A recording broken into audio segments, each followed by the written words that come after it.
Savitri through the sestates, the symbol dawn, section 2. It has 3 sestates in it, 2.7, 2.17 and 2.33. Savitri enters into mortality. The divine Savitri enters into the mortal creation. She takes the mortal birth. Yet, always she is divinely immortal. The joy of celestial nature is always hers. But to hold the celestial joy in this human birth, in the depths of calm delight, that is the condition. That joy can be held here in this creation only in the depths of calm delight. Savitri is in possession of that calm, luminous delight in the dynamism of her nature. The joy which is bright, gold, heavenly hue, to hold it in its splendor, in the immortal working of time, it can be so only in the depths of calm delight. The calm delight that joins soul to soul, when there is the oneness with all. That is the dynamic delight. Oneness with all, that is the key to the flaming doors of ecstasy. Savitri is in possession of that key of oneness, the key of identification with all. That key of oneness is necessary. But that key to the flaming doors, though necessary, is not sufficient. It is not going to help her immediately. She has a key in her hand, but it is not sufficient yet. There is a problem here. The key to the flowing doors is not sufficient. It is not going to help Savitri immediately. Why? Though there is a golden key to open the flaming gates, that key, that golden key is not going to be effective, is not going to be operative, because it is hard to persuade earth nature's change. As long as earth nature remains earth nature, it cannot work. That golden key of oneness does not become operative when earth nature remains earth nature. It is hard to persuade change in earth nature. Earth nature practically repels with hate the light that can enter into it. The light wants to enter into earth nature, but it repels it. It throws it back. It does not accept it. It shakes in front of power of the incoming truth. It trembles in the wave of the invading bliss. It cannot bear the assault of ether and of fire. Earth nature is feeble, is weak. It cannot bear the assault of ether and of fire. The storming of the blueness of the vast and the fieriness of the luminous, they are too much for it. They are too much for the earth nature. They cannot bear the assault of ether and of fire. As long as death is present, it is going to be so. In the existence of death, things are always going to be difficult. They are always going to be impossible. Death is an obstacle in the way. If death is the cause of falsehood, if death is the cause of falsehood in this world, then truth cannot live. Truth cannot live here in his presence. Truth and falsehood cannot live together. If truth has to come down here, falsehood has to disappear. If falsehood has to disappear, death has to disappear. Because death is a cause of falsehood in this world. In order that death is eliminated, the immortal must accept the lot of the mortal.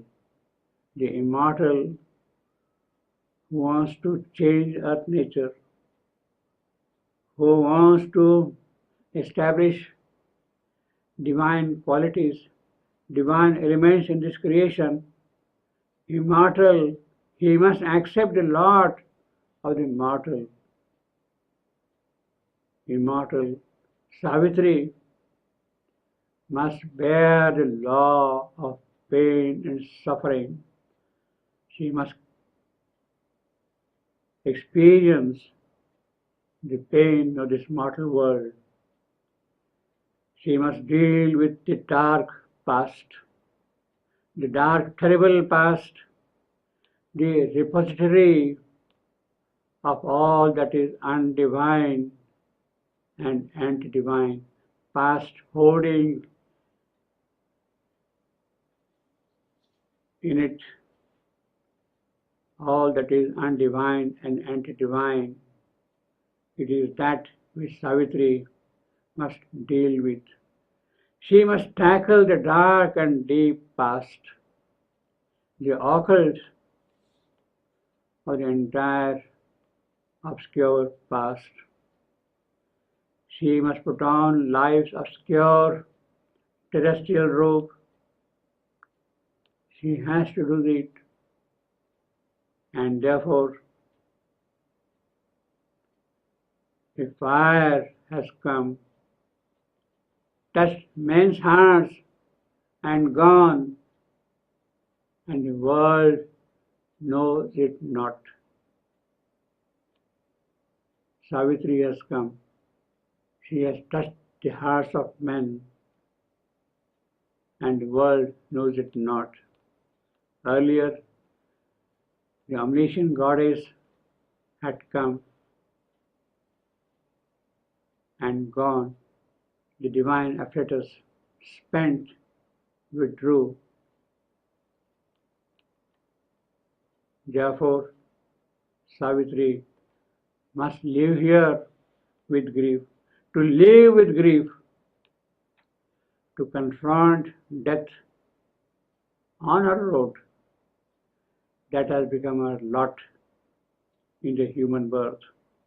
The immortal in mortality has come here to participate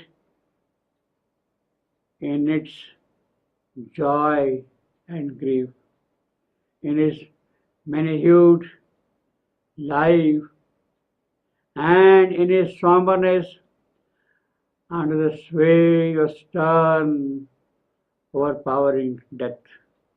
The immortal in mortality has to participate in that by plunging into this deep, obscure past. By this purposeful fall, Savitri has to rise to greater heights. Her fall making her yet greater. That past is holding in it the death of her lover. She has to triumph over it. She has to win that greater greatness by conquest. She has to meet her lover by conquering death. Savitri's oneness with the world is indispensable, is a necessary condition, but there is something which keeps her away from it. Savitri is carrying the frightening knowledge of the death of her lover, and it is that which is keeping her away from the rest of the world. Savitri alone in this world knows about the death of her lover 1 year after meeting him. It is that which is keeping her away from the rest of the world. The world, knowing it not, knowing not her grief, not knowing its own grief, it is occultly prudent on her part, on Savitri's part, not to share the knowledge, the death of her lover with the world. It is important, it is necessary that she should keep that knowledge entirely to herself. It is prudent on her part not to share it with the world.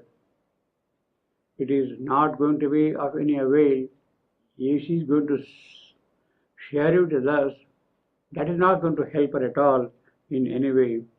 It is not going to be of any avail to share that grief with the world, with her near and dear ones, not even with her lover and husband.